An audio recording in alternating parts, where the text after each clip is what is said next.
Hello everyone. So today I thought I'd make a tier list of all the RPG games I played in the last 2 years and spent at least 50 hours in every single one of them. Okay, so let's get started. Where should we start? Let's start with Dreadmist. So if you don't know, Dreadmist is indie game, a passion project of a single developer. It's an MMO type game. I really enjoyed it. Unfortunately, the game didn't last long because it had problem with assets and it was removed from Steam, then it put on the Steam again, and etc, etc. This is the game that I think Asmongold kind of boosted the popularity of it because he streamed gameplay of it, and he too had a very positive response to the game. I think it's really good. It's addictive. I spent at least 200 hours in it. It was fun. Dungeons were fun. Trading was fun, and so on. So let's rate it. I will put it in goated because I really think it deserves the place here. It's a single developer and he made a really good job. As you can see, this game is competing against AAA titles, so I'm kinda sad it discontinued, but the developer said he will do something about it and probably revive it because the player base right now is non-existent. Okay, so when we are on the topic of MMOs, I'll rate the World of Warcraft WoW retail update. Honestly, I enjoyed Dreadmist more than the WoW. I was kinda late to the party, so to speak, and I was kinda overwhelmed with all the dungeons tasks you need to do, leveling and so on. It was, yeah, I was just overwhelmed, and it is oversaturated with content, and you don't know what to do exactly and what's the end goal. Items and farming, I didn't get excited for farming items and weapons, and so I'll just put it in the meh category. Okay, Expedition 33, we all probably know this game. It won the Game of the Year in 2025, I think, or maybe I'm wrong. So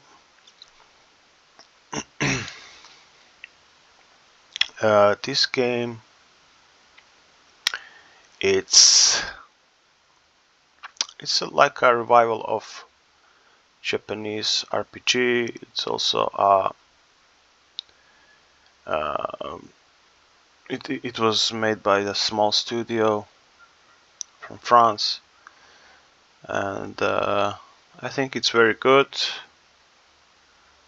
I like the turn-based combat, so this fit well. The only thing I can complain about is the fantasy is not kind of classic RPG, is the kind of weird French, so to speak, story that was kind of had a very weird vibe to me, and I it was sort of also negative and positive shock to me because I'm used to classic RPGs, dragons, you know, excuse me, dragons, treasures, you know, looting, farming, and so on. So I put it in, but I really did enjoy it, so I put it in the,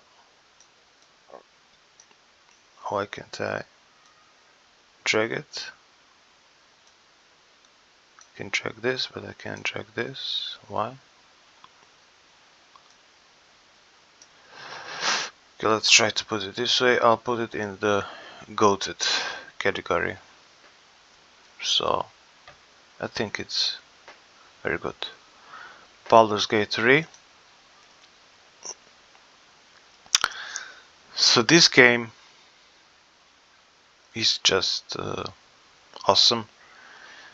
I replayed it at least 6 times, I think. I beat the honor mode. I tried to beat it with a single character on honor mode, but I failed. But I did beat it in honor mode with the full party.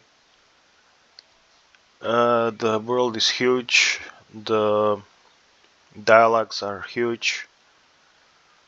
And it's a turn-based combat, which I really like. It's not for everyone, but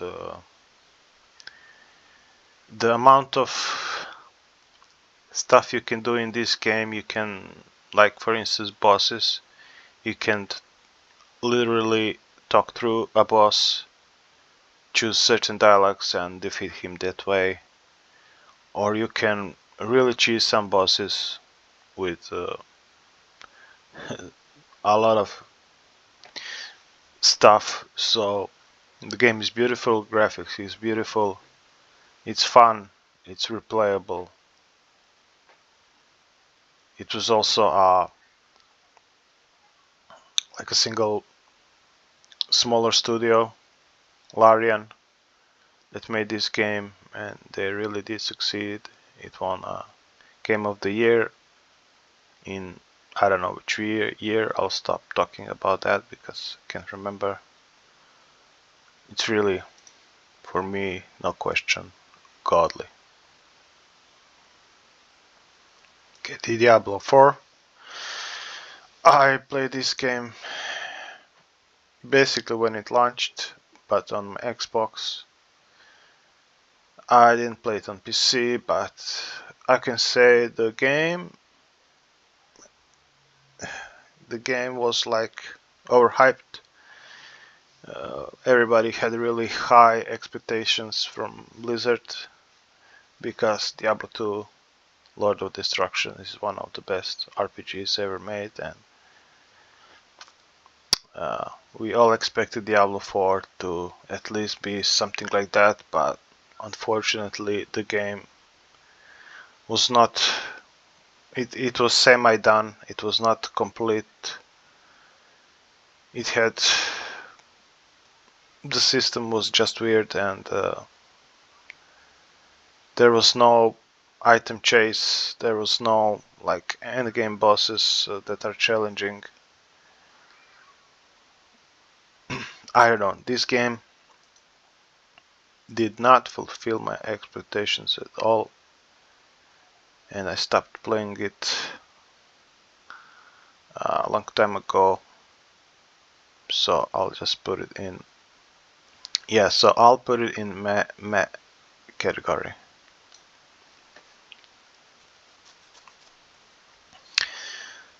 Kingdom Come Deliverance, also a smaller studio, and this game I really enjoyed. It's not a fantasy based type game, it's pure history, open world, and with bunch of side quests, with bunch of items, loot, and the story is awesome. It's based on actual history. I think it's very good. The only complaint is maybe a combat is a bit clunky, so I'll put it in go to tier list. And this, yeah, I'll put it like this. So actually, this KCD2 is better to me than Expedition, than Dreadmist, and so on.